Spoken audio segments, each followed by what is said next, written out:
Hi, I'm Kate. I'm a first year biomedical science student here at UWE Bristol. I am currently staying in Student Village on Frenchay Campus. I chose this accommodation because the price range was perfect for my estimated student loan. I love this accommodation because my kitchen and living area are really bright because I'm on the end, so I have an extra window. I love the incredibly large desk that is provided, and it also comes with a little Ethernet port. I live in my accommodation with 4 other people. I'm in a disabled access flat. This means that our communal area is slightly different to those that are in the rest of the court or the rest of the village. I didn't choose to have a disabled access flat, and no one in my flat actually is disabled, so I think it's a really good opportunity for future students to see that they could have something slightly different to what they were first expecting. This is our front door. All the flats in Student Village use this hotel key card mechanism to let you into your flat. You just swipe the card and the door unlocks. There's no need to worry about locking the door since it locks automatically. In my flat there's only 5 bedrooms, 2 on the left, 3 on the right, and at the end of the hall is our communal area. As you can see, it's built for disabled access, so there are no cupboards under the hob or sink. We added a few personal touches such as fairy lights, and we bought a toaster since the university didn't provide one. However, they do provide a microwave and a kettle.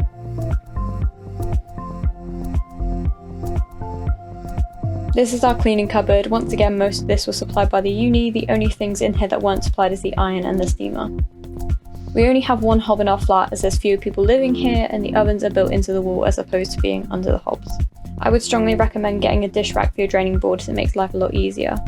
We also have push to open buttons for our communal area and the front door, which is very handy as they have a hold open function, meaning we don't need to put door stops underneath the doors. The key cards are programmed so that the individual can access their bedroom, the front door to the flat, the main door into the accommodation block, and the reception, which is where the post box and laundry room is.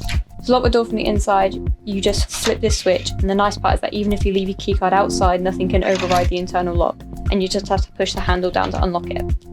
A typical room in Student Village looks like this, regardless of whether you have a disabled access flat or not. In a disabled access flat, there's one larger room designed specifically for disability users. I have a bed, a wardrobe, a full-length mirror, my desk with a set of 2 drawers underneath, storage above the desk, a bedside cabinet, and an ensuite. There's also 2 pinboards within the room, one above the bed and one above the desk. The desk is super spacious with enough room for a desktop PC, 2 monitors, plus some clutter. Above the desk are these 2 shelves which are fairly large, which I use for university necessities such as books and my printer. The ensuite is on the left as you walk into the room with the light outside. The ensuites are wet rooms, meaning there's no barrier between the shower and ensuite floor, so make sure you bring slides to prevent wet socks.